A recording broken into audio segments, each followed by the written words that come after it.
Hello, women's libbers and chauvinist pigs. Welcome to What the Flick. Christy, Matt, Alonzo, they saw Battle of the Sexes, I did not. Pig liver, that's it. No. Please subscribe. All right, so way back a long time ago, Bobby Riggs decided that he needed to get back in the limelight and challenge the #1 women's tennis star at the time, Billie Jean King, to a match, the Battle of the Sexes. And this is that story. Let's watch a clip. Hello? Eureka, Billie Jean! It's Bobby Riggs. I had a great idea. Male chauvinist pig versus hairy-legged feminist. You're still a feminist, right? I'm a tennis player who happens to be a woman. Billie Jean King, already a champion of women's rights, is now the most successful female player of all time. I'm gonna be the best. That way I can really change things. Ladies and gentlemen, I'm gonna put the show back in chauvinism. The battle you've all been waiting to see. No, I'm done talking. Let's play. The battle of the sexes. So actually, it was right about this week, 1973. Yeah. This happened, and like 90 million people around the world watched it. Can you imagine that would happen today? Yeah, amazing. Right. There were only 3 networks. You can stream it on. That's right. You can stream it on your phone. So yeah, this is surprisingly safe. You know, given that it's about a woman who broke a lot of barriers and was a badass and was tough and spoke her mind. This movie itself is actually pretty restrained, I would find. And it's sort of a safe kind of sports biopic, and it's actually more interesting as a love story. Actually more interesting as she explores her previously untapped lesbian urges. She didn't realize she was gay. She'd been with the same person her entire life, her husband, Larry King. Not that Larry King. Not that Larry King. Different Larry King. But she didn't realize she was gay until she met this hairdresser that she fell in love with. And their romance and how they had that spark and how they try to, feed a love affair while also keeping it hidden because it could mean sponsorship loss and all that, and it could mean public ridicule or scorn, whatever. That part to me was more interesting than the actual match. Yeah, this movie is so much more about Billie Jean King's kind of development in and around what she's dealing with, but you don't necessarily get a lot of what drives her even early on. She is a badass, and the movie starts out with her, arguing about pay rates and prize money for men versus women, and she says, "Look, I'm the biggest draw. What the hell?" And she doesn't get a satisfactory answer, and so you see her start this new league, but you don't see much else in her character outside of those negotiations that shows you how fierce she is, and you don't really get a sense of where that comes from. And so yes, you get to see her explore this new relationship and kind of what it does to her game, and you see characters talk about how if you get in between her and the game, you end up losing out, and it's this. But it plays it all real safe, and you don't really get into. I came away with this not really understanding any more about Billie Jean King than you already knew.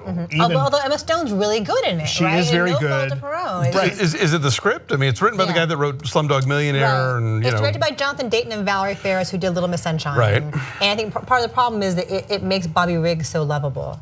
It makes him kind of an adorable rogue.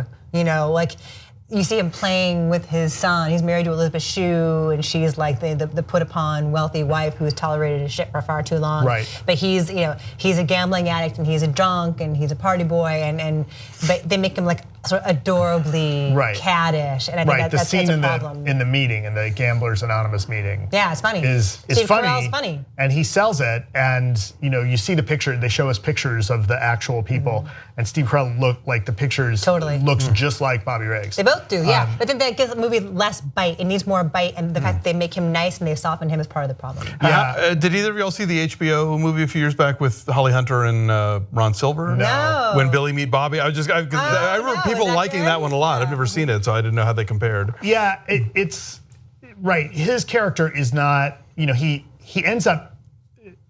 Billie Jean King turns him down. Spoiler alert. Like if you don't know your history, and so he ends up beating this Australian player, Margaret Court, who's the #1 player at the time. And then he beats her, and then starts walking around saying that he's the #1 women's tennis player in the world. and is a jerk about it and plays up the chauvinist angle, and he turns, and there's some times that they've like, Billie Jean King's reluctance is, I don't want to be in this circus. Like, I don't want to be in the Bobby circus, right? She takes herself seriously, but he comes off so charming. It's like really hard to hate him. Does she seem like a spoilsport for not wanting to do it then? No, not so much. She's just serious. She just takes her sport seriously. She takes it seriously. No, I'm saying just the movie. No, I don't think so. I think that they don't villainize her in any way for not wanting to do it. It's just that you kind of understand why she wouldn't. Like, she wants to focus on the seriousness. He's made important strides for women in the sport. She doesn't want to make a mockery of it or delegitimize it by messing with this crazy person. Right, and then you see Bill Pullman as as the guy who.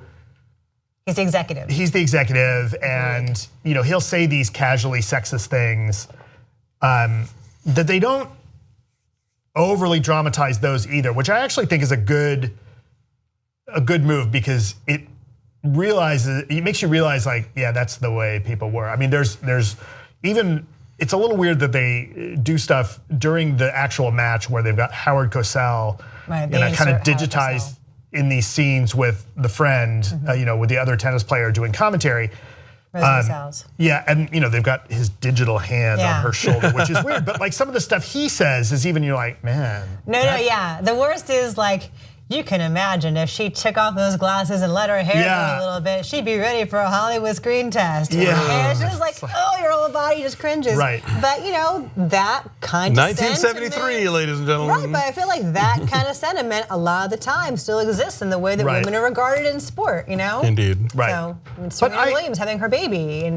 And I did mostly like this. When you get to the match, I think that's well staged and well shot, and you get to see King's game against Riggs and how that, how she beat him, and I thought that made a big difference. And that somewhat kind of saves this movie from being too safe, but yeah, it is pretty safe. Yeah, I mean, well made, well acted, but like, you want something a little fiercer from a movie about this badass woman. So anyway, I'm saying 6.5. What did I say? You said 6. Yeah, is that good? I'll 6.5.